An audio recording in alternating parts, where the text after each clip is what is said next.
આળસ આવતી નથી. નુકસાની કે લાભ એ આપણે જોવાનું હોતું નથી. મારે તો મારા પ્રભુનું કામ કરવાનું છે. કેટલું છે આ ટપાલી જે છે ને એ એ આપણે ઘેર ટપાલ નાખવા આવે, ટપાલ નાખીને વયો જાય. કંકોત્રી હોય તો કંકોત્રી નાખે, અને મેલો હોય તો મેલો નાખે. પણ કોઈ દી પૂછ્યું કરું તમે ખરેખરે ગયા તા કે નહીં? પૂછે? ન પૂછે. એને તો ખબર જ હોય ને કે આ મેલો છે ને આ કંકોત્રી છે, અને કંકોત્રીમાં તમે ચાંદલો કરાવવા ગયા તા એવું પૂછે નહીં. તો આપણે ભગવાનના ભક્તો હોય ને એવું હોય, હામા વાળાને કહીએ હા ભક્તિ કરવા જેવી છે હો, હા સાંભળવા જેવું ભગવાનનું જ્ઞાન છે હો. હા હવે એને સાંભળવું હોય તો સાંભળે, અને લેવું હોય તો લે. આપણે આપણા ટિકિટ આપણે આપણો નાખી દીધો કાગળ, આપણે આપણી વાણી આપી દીધી. કોઈ સાંભળે, કોઈ ઉતારે, કોઈ સમજે અને કોઈ કરે. પેલું યાદ રાખવાનું, ભક્તિ કરવા વાળાએ હામા વાળો શું કરશે એનું નક્કી નહીં. મેં મારું કામ કરી દીધું, અને એટલે જ ટપાલ નાખવાનું કામ આપણું છે. હવે હું અહીંયા 1 કલાક બોલું. હવે કોણે કેટલું લીધું, કોને કેટલું ઉતર્યું, કોને કેટલું યાદ રહ્યું, કોને શું કર્યું, મારે શું કરવાનો વિચાર કરવાનો જરૂર. મારો ભગવાન છે ને, દરેકની અંદર ભગવાનનો અંશ બેઠો ને, હું તો એને સંભળાવું છું. હવે એના કલ્યાણમાં જેટલો લાભ થશે એમાંથી થોડા જ હજુ પુણ્ય મને મળશે. એટલે મારું તો ક્યાંય અફેર જવાનું નથી. એટલે તો કર્યા વિના કાંઈ મળતું નથી, અને કરેલું ફોગટ જાતું નથી. કંઈક ને કંઈક જે કરીએ છીએ ને એ ક્યારેય વ્યર્થ જાતું નથી. આપણે ઘણી વખત ઉકેડામાં કેરી ખાઈને ગોઠલા નાખી આવીએ ને તોય 100 હું આવે ને એટલે આંબો ઉગે. આપણે બધાને અનુભવ નહીં. અને ઉકેડા ફેનતા અમે તો ઉકેડે ઉકેડે રખડીએ. ઓલા સાણ ને આ તેન બધું નાખીએ ને મારા બેટા આંબા મોટા થાય.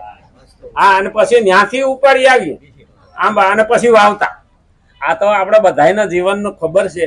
તો આપણો આંબો ક્યાં થાય કોને ખબર, કેવો થાય કોને ખબર. એટલે એ નાખેલું બિયારણ ઉગા વિના રહેતું નથી. અને આપણી અંદર જે સાંભળેલું છે ને એ બિયારણ છે. ભગવાનની વાતો જે સાંભળેલી છે ને એ બિયારણ છે ભક્તિનું.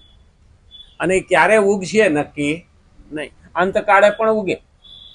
ભગવાને 18મા અધ્યાયમાં કીધું અંતકાલે મામેવ સ્મરણ. આ સાંભળતા સાંભળતા આપણે મરીએ ને તો પણ ભગવાન શું કે અંતકાળે તું મને યાદ કરી લઈશ ને તો તારું કલ્યાણ થઈ જાય. ભાગવતમાં લખ્યું છો. અજામિલ ભાગવતમાં આવે છે, અજામિલ જિંદગી આખી કોઈ ભક્તિ નહોતી કરી, પણ અંતકાળે છોકરાનું નામ નારાયણ લેતા લેતા પેલા નારાયણમાં લીન થઈ ગયો અને એનો ઉદ્ધાર થઈ ગયો. એમાં આપણો ઉદ્ધાર નહીં થાય ને હું ખાતરી. આ સાંભળતા સાંભળતા આપણને યાદ આવી જાય કે મારો પ્રભુ બહુ થઈ ગયો, એનું નામ યાદ આવી ગયું. એટલે હા, પરમાત્મા પ્રાપ્તિનો ઉદ્દેશ્ય હોવાથી તેના બધા જ કર્મો પરમાત્માને માટે હોય છે. પરમાત્માને માટે જ હોય. જેમ કે ધન પ્રાપ્તિનું ધ્યેય હોવાથી વેપારી આરામનો ત્યાગ કરે અને કષ્ટ સહન કરે, અને જેવી રીતે ડોક્ટર દ્વારા ગુમડા ઉપર ચીરો કરતી વખતે આનું પરિણામ સારું આવશે એ તરફ દ્રષ્ટિ હોવાથી રોગીનું અંતકરણ પ્રસન્ન રહે છે.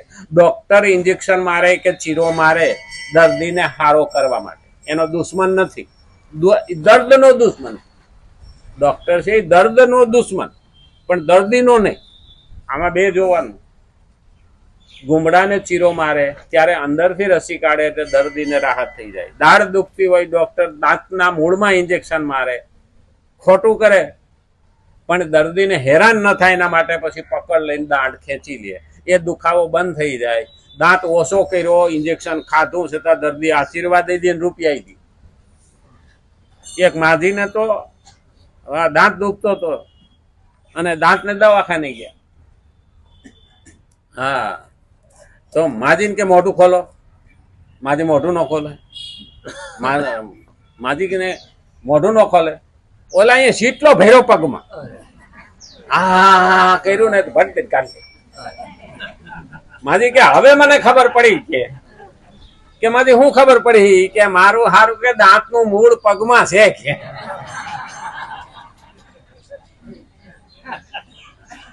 દાંતના ડોક્ટરની ઘરવાળી હોય ને બે માણા બાંધે ને તો કે દાંત બધા પાડી નાખી, ધ્યાન રાખજે. હા, એના ઘરવાળાને ધમકી આપે. નહીં, મેં કાલે પેલું મૂક્યું હતું. હા, એને વાંચ્યું છે, એને ખબર છે બધા ડોક્ટર, એન્જિનિયર ની પત્ની શું કે ને ડોક્ટર ની પત્ની શું કે. હા, એ તો અમે પેલા જોવા જતા ને, પૂર જોવા જાય નદી, બહુ વરસાદ થાય ને પછી પૂર જોવા જાય, નદી કાંઠે દૂર ઉભા હોય. હા, તે બધા આખા ગામના હોય ને, તો જેનો જેવો ધંધો હોય એવો હોય ને. હા, મિસ્ત્રી જોતો હોય ને તો કે સોડા ફાળે એવું છે, એને એવું આવડે ને. હા, ત્યાં તો દરજી કેવો ટેભા તોડી નાખે એમ છે. હા, એટલે આમાં ઈ રીતની મેં ભાષા એમાં વાપરી, એમાં જે ભાષા હતી ને એ મેં મૂક્યું એની અંદરથી છે. એવી જ રીતે પરમાત્મા પ્રાપ્તિનું લક્ષ્ય રહેવાથી સંસારમાં પરાજય, હાનિ, કષ્ટ વગેરે પ્રાપ્ત થતા પણ સાધકના અંધકારણમાં સ્વાભાવિક પ્રસન્નતા રહે છે. નરસિંહ મહેતાની ઘરવાળી એટલી એને સાથ સહકાર આપતી, જેટલા ભગત આવે ને એની બધાની સેવા કરે. એવો પતિ પત્નીનો સંસાર હાલતો હતો. ઘરવાળી મરી ગઈ ત્યારે હા ભલું થયું, ભાંગી ગજાળ સુખે ભજશું, ફરિયાદ કરી ખરી નહીં.